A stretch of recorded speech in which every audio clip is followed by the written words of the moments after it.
All right, so today we have my good friends Jike Chong and Cathy Chang, who have spoken at many conferences I've chaired, and they've also led many teams at many companies, data teams at many companies.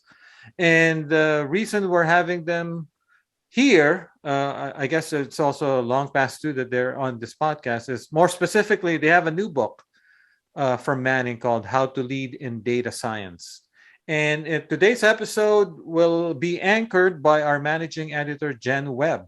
So take it away, Jen. Thank you, Ben. And thank you, Jike and Cathy, for joining us today. It's a pleasure. Pleasure.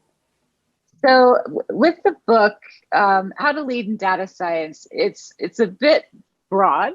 The data science is encompassing quite a lot. So can you talk a little bit about where the idea for the book came from and why you decided to tackle such a broad subject? Yes. Should I take that? Oh, sure. Go ahead. Yep. Yeah. The book is actually a long time in the making. Over the past several years, both Cathy and I have worked with data scientists, data science teams, data science executives across a broad range of industries. And over the past decade, I've also built up many high-performing data science teams. And I got a lot of questions in my one-on-ones, in my discussions with peers at conferences. Many of them Ben chaired. And there are questions that here and there, and I see a lot of really good resources online, on Medium, on various websites, but there just wasn't a comprehensive set of material that can really help emerging discipline advance fast. And what I mean is, years ago, there wasn't the data scientist function wasn't even defined very well.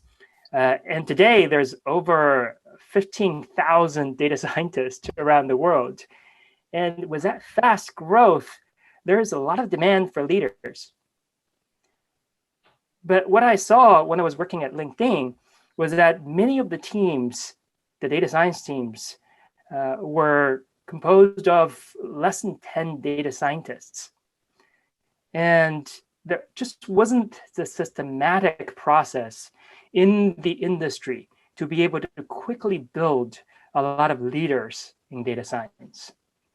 And through my conversations with my own team and leaders in the field, Cathy and I started talking about how to put together this systematic process. And actually, both of us are students of ancient Chinese philosophy as well. And we saw a lot of parallel. And there is some Easter egg at the end of the book about how that connects to Eastern philosophy as well. But we found a lot of parallel on career development today and career development practically like 2,500 years ago. So all those converged together for us to put together this book to really provide a more systematic approach. And it's not just like our own past experience. It's really through our conversations with industry leaders, Cathy's conversations with industry company leaders, companies in the industry who are leaders in the field. And we put together this book to be able to help the industry evolve and mature faster. And is the book for, and Ben, jump in if you've got a question. Yeah, actually, so my immediate question to either Cathy or Jike is, this book strikes me as unique in the sense that many books about data science are either about tools, how to do data science, or maybe even from a company perspective, like how do we build a team and things like this. This strikes me as more as a career guide or a career manual for data scientists. So what on earth possessed you to tackle this topic? Was it because you heard from a lot of data scientists themselves? Absolutely. we definitely have heard a lot of questions and seeking advice from our friends, colleagues, and many of them are about the lack of answers or lack of a straightforward path for getting to the leadership position, whether it's as an individual contributor or as a manager for data science. And it's because it is a relatively new field. And when this field was defined about a decade ago, there was a Venn diagram that's quite well known by Drew Conway. And that has changed and evolved, in our opinion. And we actually came up with a different setup. And not only do we have technology, execution, and domain knowledge that's really important for being a leader in data science, whether it's leading from a technology perspective or leading from a team perspective, there's also the softer and psychosocial side of things. And I want to give Jike an opportunity to talk about that part as well. But what really strikes me as the book's focus is to share our learning so others come after us they don't have to go through the same navigation as we have done, but they can build on top of that, which is really exciting for us. So Jike, you want to talk about the social cycle side? And we constructed from a Venn diagram, now it's a fan. Go for it. Yes.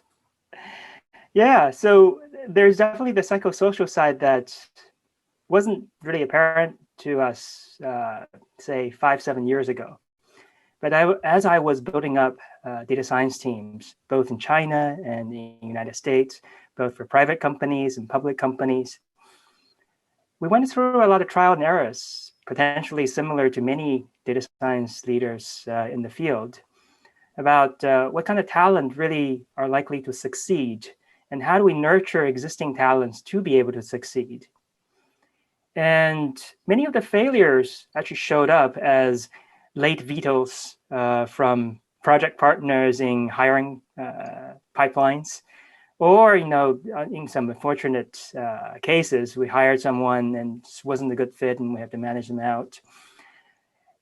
And those learning came with high cost, and there are definitely these psychosocial skills, like what Cathy mentioned, specifically the ethics, rigor, and attitude that people bring to the role, other than the technical aspects of those roles. And we talked about them not just from a individual contributor data scientist perspective, but also what we saw was that as the data science leaders, both individual leaders and team leaders, as they grow in their careers, the ethics and rigor and attitude show up in different ways. And for example, right, for individual leaders, you have the ethics that shows up as how they approach particular projects. For team leaders, it shows up as how they approach their team and nurture that team and be responsible for the overall productivity for that team. For a leader of a data science function, it could show up as how they approach the diversity, inclusion, and belonging, how that kind of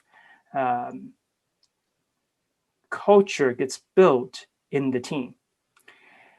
And then for executives, it could be about the executive identity they set, both internal to their company and external to the company within the technical domain, the technical context, as well as within their industries.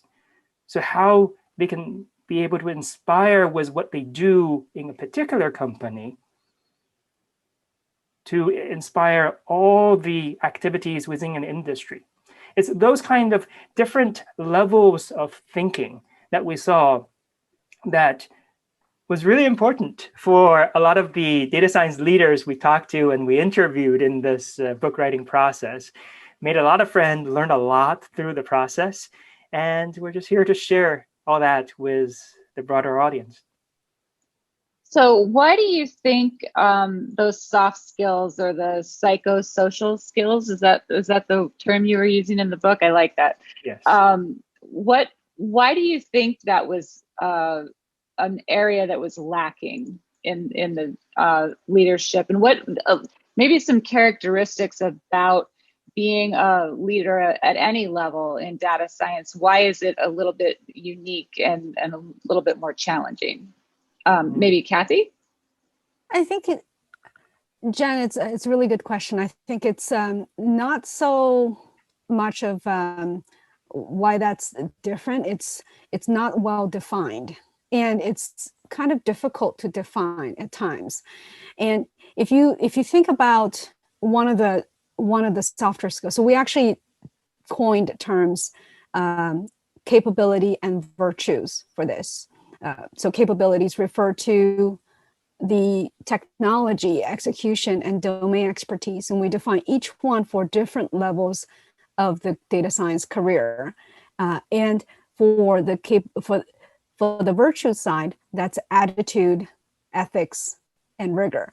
And for rigor, for example, one of my former colleagues was building a team, and this individual had seen differences over a period of four years in hiring people, that initially the people who were applying, they were PhDs in different sciences. So they were PhDs in physics, PhD in computer science or chemistry even.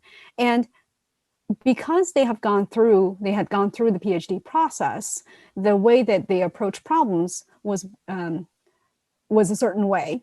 And as the data science field becomes more popular, many different programs come up at universities, there's programs that have intense programs that provide certificates at the end. And this group of applicants have a different level of rigor and different way of peeling back the layers of onion when they solve problems. So my friend had to approach things differently, and it was kind of difficult to grasp onto the idea of what is it that was different with the candidates. They're not any less smart. They're not less smarter, but they're not less smart, but there is something different about them. So we captured that in the context of rigor, and that's just one example. So it's going back to your question, it hasn't really been well defined, and just by Jike and myself defining in this book, and people see, oh, that's how it shows up, and then they can take that and say, okay, what is my potential gap for that, so that I can build my capabilities and virtues and be in a better position to lead. Right. Jike? Yes, just to follow up on what Cathy mentioned, like those capabilities and virtues have always been there. Like there are a lot of very successful data science leaders, individual leaders, and team leaders out there.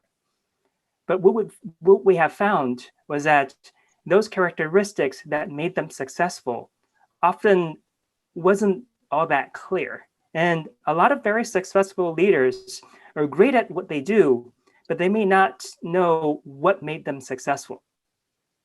And this book is an attempt to be able to clarify just some of those domains that we've observed and interpreted, and provide a forum for people to recognize actually where their strengths are, so that they can talk about their strengths to their managers, to their reports, and to their peers, and to their partners. And then also reflect on what are other strengths that that may be a blind spot for them at the moment, or maybe an opportunity for them to be able to evolve further. And by aggregating all those knowledge together in one place, it's less troublesome to go through all the blogs that we've gone through, all the interviewing all the data science leaders we've gone through, and have one central place for everybody to start that self-discovery process. And one of the things that Cathy and I put together that we think is really helpful is that it's not just about the strength. It's not just about the blind spot that people have. It's also about what people can ask their peers, their managers, their direct reports to do to support them. And we've actually included 7 case studies in the book where we've not just outlined what they're doing, what the individuals in those case studies are doing well at, and where their blind spots are, but also what they can do to ask their peers for help. Interesting. What are your thoughts, Ben?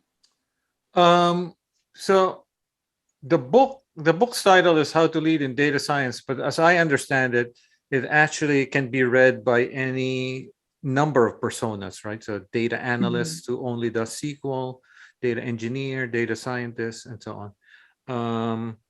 So these are all, depending on the exact nature of the title and the position, some of these positions are very much in demand, right? So in demand within companies. So given that the book is mostly a career guide, in your mind, what are some key takeaways for companies? So if someone in an HR role in a company reads this book and wants to up their game in terms of recruiting these personas, what are some key takeaways?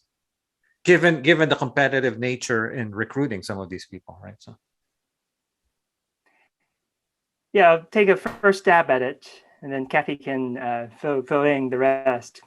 So we were actually really surprised, just like you mentioned, Ben, for recruiters. As I was talking to executive recruiters, they were actually really enthusiastic about a career map and points about what they should look for in an executive.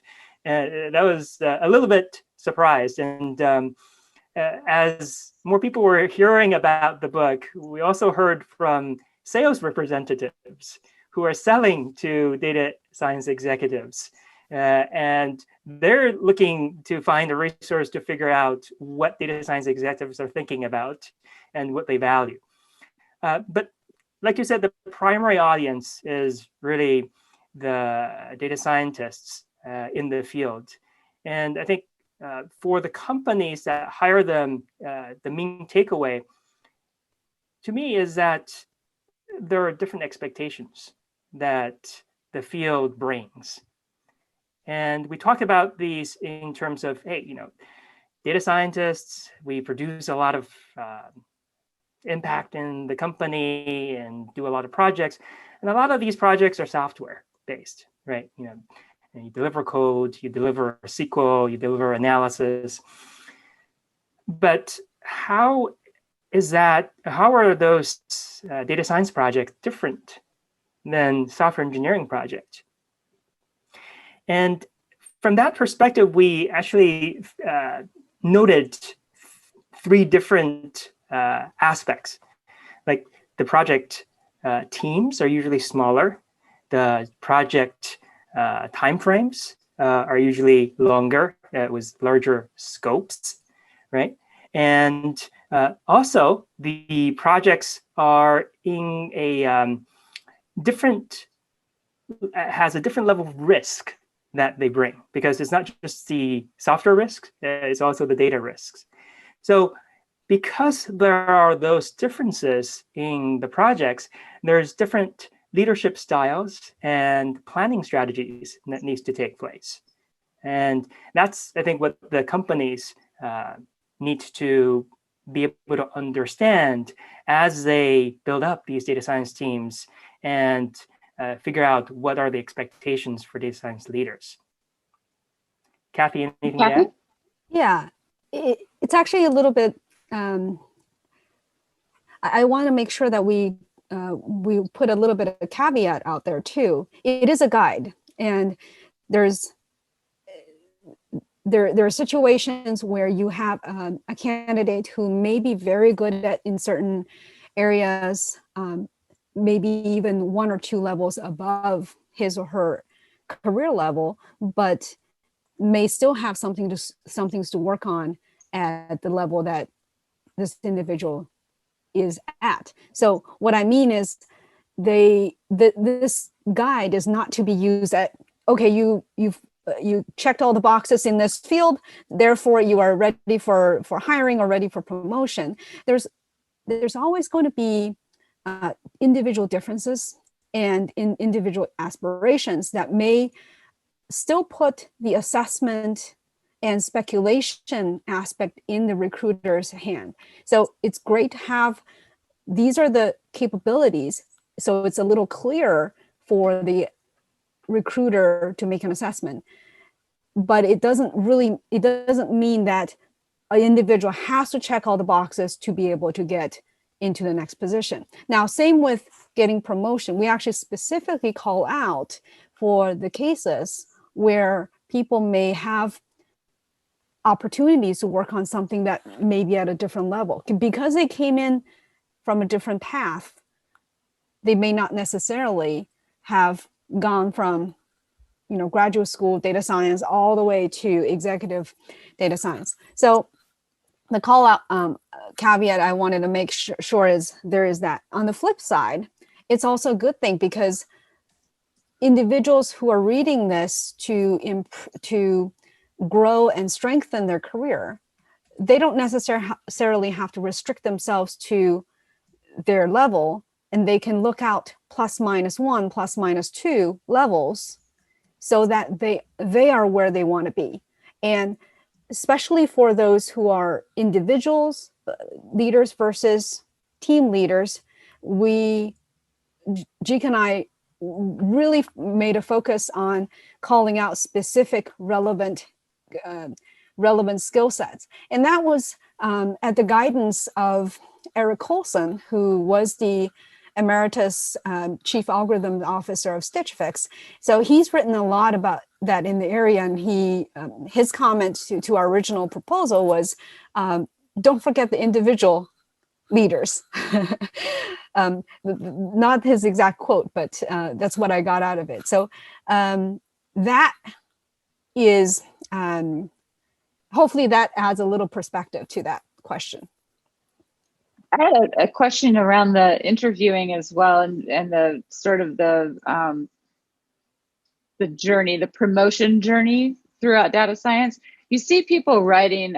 Last year I saw a lot of people writing about having been promoted to engineering manager, and they regretted it afterwards because though that's the natural progression for their job, they really liked getting their hands dirty and doing the actual work. And this new creature, they were having to deal with people and the soft skills that we were talking about earlier, and wasn't really what they really wanted to do. So what kind of advice do you have for candidates who would be considering following the path to assess whether or not that's something they would enjoy? And on the flip side, for the HR people, how to assess a candidate who may perform exceptionally well in the job they're in, but won't be so happy being moving into a completely different role like that. Jike? Yes, that's I've mentored many individual contributors through that process of getting into a management position. And it's both fortunate and unfortunate, really. Like for a lot of companies, there just isn't the individual contributor advancement path, right? And in order to be able to build one's career and make more impact, management positions are the only way to go up. There's sort of two sides to that. One is that I've mentored many highly successful individual contributors who became very highly successful data science managers, but they just didn't like it at the beginning. And it's just human nature, right? It's Paul Graham, like the founder of Y Combinator, wrote an article way back when about the maker schedule and the manager's schedule, right? Where the manager's schedule is broken up, the day is broken up into slots of half an hour, and you're running from meeting to meeting. Where for the maker's schedule, really you want to spend at least half a day to a day, getting into the flow of either writing or coding or planning, whichever projects, whichever phase of the projects that you're working on. And that's actually a psychological step that one needs to make as one step into the manager position, other than the responsibility piece. I believe there are a lot of highly responsible people who would be able to perform the management duties very well, but whether they like it or not, there is that psychological barrier that they have to go through. And it's both the responsibility to the team as well as responsibility to the self on making that step. And my advice to new managers is that, give it a try. Give it a try, give it 3 months, and figure out whether you're ready to make that transition at that particular stage of your career, in that stage of your life, right? And you may be rewarded with not just the technical accomplishment, but the ability to be able to nurture others through that process of technical growth as well as management growth later on. And I can tell you from my personal experience that it's really rewarding to be able to see a lot of team members grow. And some of the team members I nurtured went on to manage teams of 70 data scientists. So it's really a rewarding experience there. But from the responsibility side, it's also a step. And I've actually seen that growth interestingly exhibited in people who have kids or who work around kids, right? And there is this natural empathy and compassion to people who are learning, going through that learning process and growing in that process. And that patience that you begin to train yourself with, and to be able to slowly delegate and to be able to let go on some of the technical details, but really helping people understand what the expectations are and what are reasonable cadences to be checking up on them so that they don't feel micromanaged. And we do have a lot of detailed tips in the book about how to go through that process well. Right. Cathy, what have you observed? I have a couple of examples of people who went into management thinking that's the next progression of their career, tried it, really didn't like it, and they reverted back to doing what they love, and which is completely fine. And I think sometimes people may have this psychological block that they have to go across, saying, well, going back, is that really acceptable? Am I going to be looked down upon because I made that? And like Jike was saying, it's a natural process to give it a shot. It's not for everyone, but it could be for you. So one of my classmates went back and became an individual contributor after many, many years. And one of my reportees is very senior and had managed teams of 50 people, but decided to go back to individual contributor role because, quote unquote, the manager can deal with that, all the other stuff. So right. Absolutely, it's a difference of how your best sweet spot is, and there's nothing that's negative really comes out of it. So if you go through the process, you will definitely learn more about yourself. And tying that to the Eastern philosophy, the different level of maturity starts from cultivating yourself And this is part of the cultivating yourself and getting the capabilities and the skill sets so that you can take care of a family, so you can take care of a team.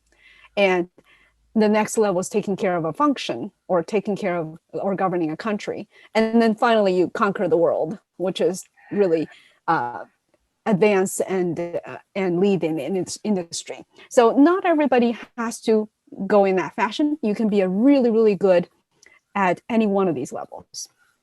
Right. Yeah. And Ben, go ahead, Jike. Sorry. I would just add one thing, and that hierarchy, or that not hierarchy, but that progression is present for individual contributors as well. And in large companies, you see the staff data scientists, the principal data scientists, the distinguished data scientists. Mm. But in smaller companies, you can actually still have those distinctions where the staff data scientists are influencing teams by looking at the processes in the teams. The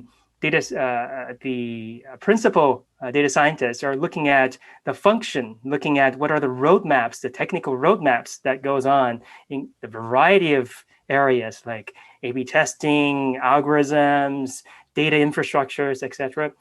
And you have distinguished data scientists who are influencing the industry, looking at the culture within the company, in the data-driven culture, for example, or how the industry is ethically using the type of data that exists in that industry. So even for small companies, you can still have that individual path as long as you have those kind of distinctions readily available to help people understand how to make impact in any company, any industry. Right. And Ben, you've worked with a lot of different companies and held a lot of different roles. What has your experience been? Yeah, I mean, I think just to reinforce what Jike said, just like in traditional software engineering, you have distinguished engineers or software fellows. I can imagine that this would be something savvy companies should be doing for data science as well. Just for pure economic reasons, to retain the talent, because if the talent is not happy, they may go elsewhere. But also, it just seems like there should be room for people to progress in many different ways. But hey, I'm fascinated by something you said earlier that I'd like to go back to, which is salespeople have contacted you. The people selling to data scientists, people who sell software and services to data scientists. So if you were to give like a keynote address to a bunch of sales reps, what would you say? Based on the content of your book. So what advice would you give these people? Because I advise a lot of companies. I'm fascinated. Is that for me or for Cathy? Because for either of you, yeah.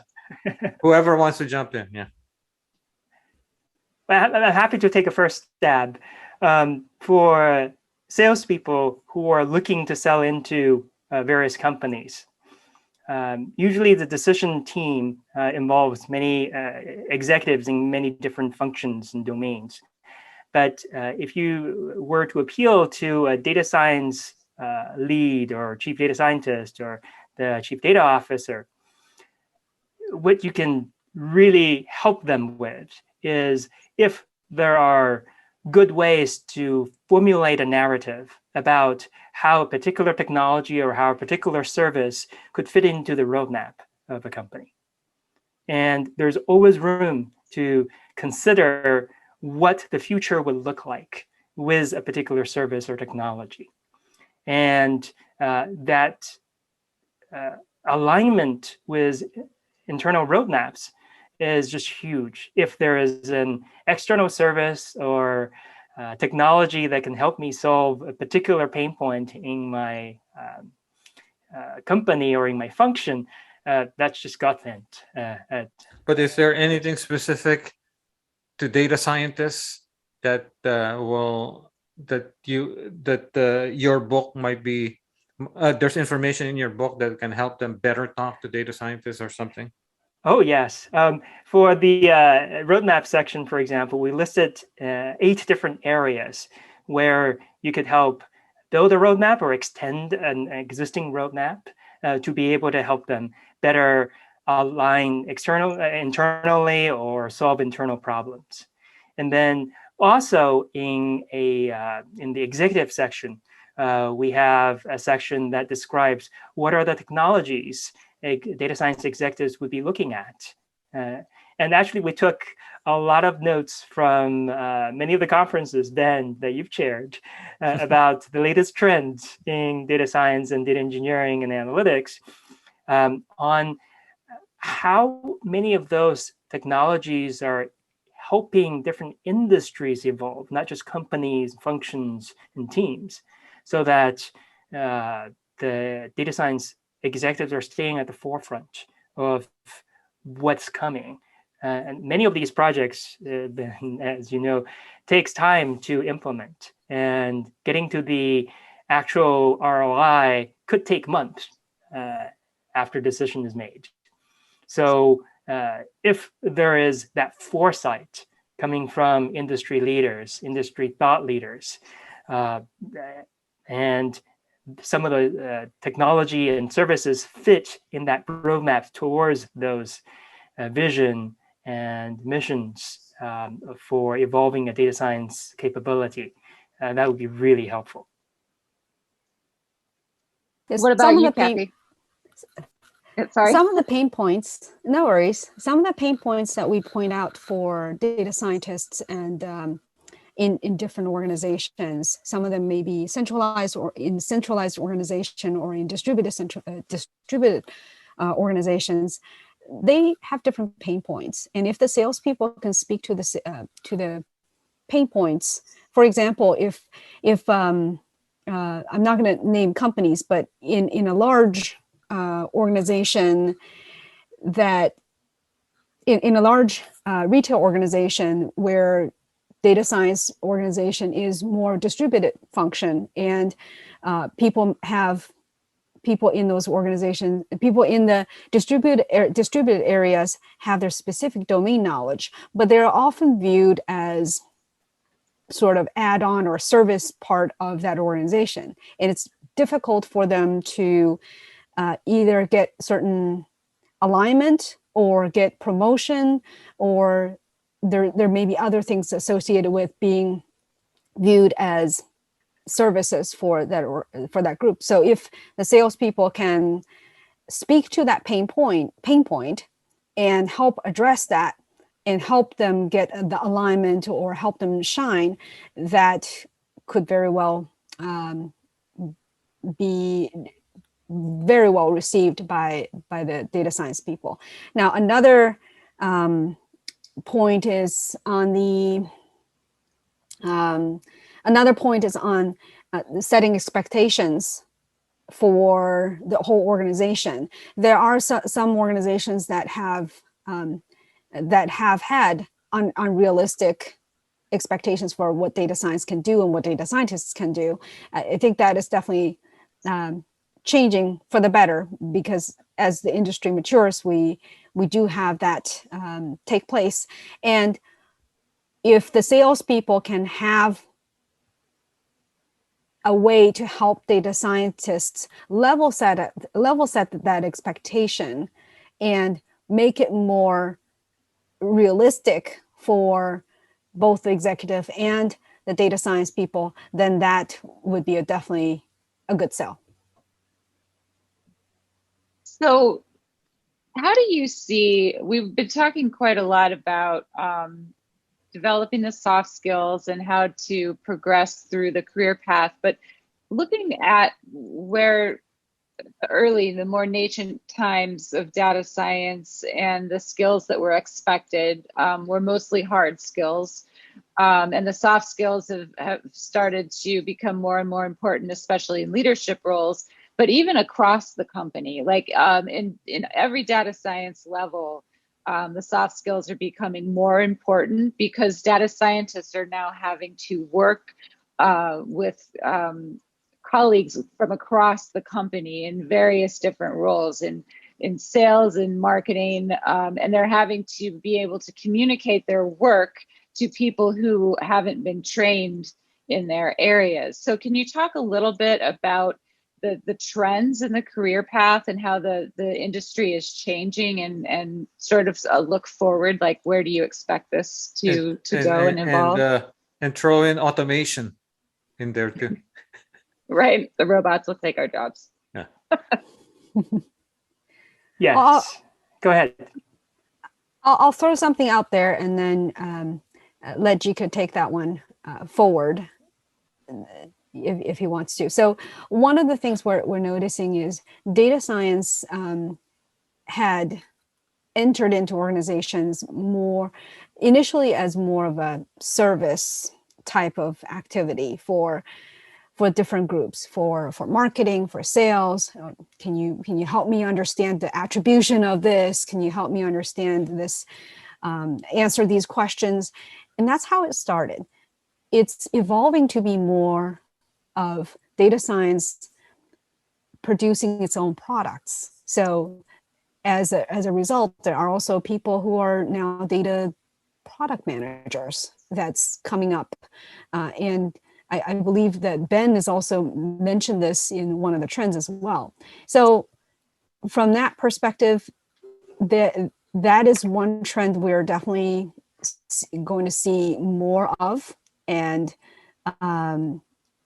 there's also a trend of, from a chief data officer perspective, the role had been for a long time focused on governance. And it is getting to a point that they are really focusing on how do we get more innovation from a data product perspective and data science perspective. And now that once that they are better at addressing the governance side of concerns. I'll pause there and let Jike take a stab. Yes. Yeah, just to build on that, there's definitely a lot of partners, both the technical partners as well as business partners that data scientists need to work with. And I take it more from at different scale of data science projects. There are different type of engagement that I see that is becoming more and more crucial, right? So for the tech lead is more on the project level, really looking at understanding the questions behind the questions that the business partners asks, and getting to what do they really want to get to the bottom of. Is it growth? Is it reducing churn? Is it looking at privacy, or is it looking at something else? And in that process is about better defining the projects so that they are the team is spending the time on the right things that's aligned with the executive directions. Then there is at the team level where you're coordinating projects and even portfolio of projects with partner teams that are marketing, on sales, and customer service. And there is really the alignment to the particular technology roadmaps, the business roadmaps. What are the KPIs that the teams are going to be achieving so that the projects are prioritized well? And then at the function level, it's really about aligning or defining those roadmaps with other function leaders so that there is alignment that where some weird situations in large companies, like each team achieved their KPI, but the company KPI wasn't achieved. Like those kind of challenges don't appear. Simpson's paradox at the company level. Yeah, that's right.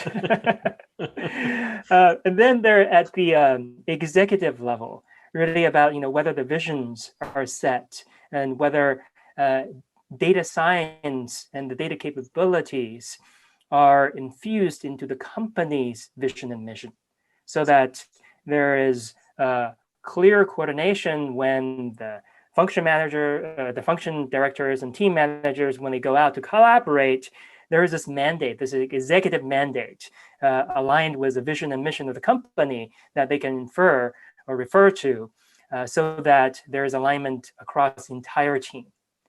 So at different levels, I see those alignments as necessary, but as this data science field evolves, we're seeing that managers, team managers, sometimes have to be aware of some of those requirements because the manager of a 7 data scientist team sometimes has to talk to the CEO to align on that corporate vision.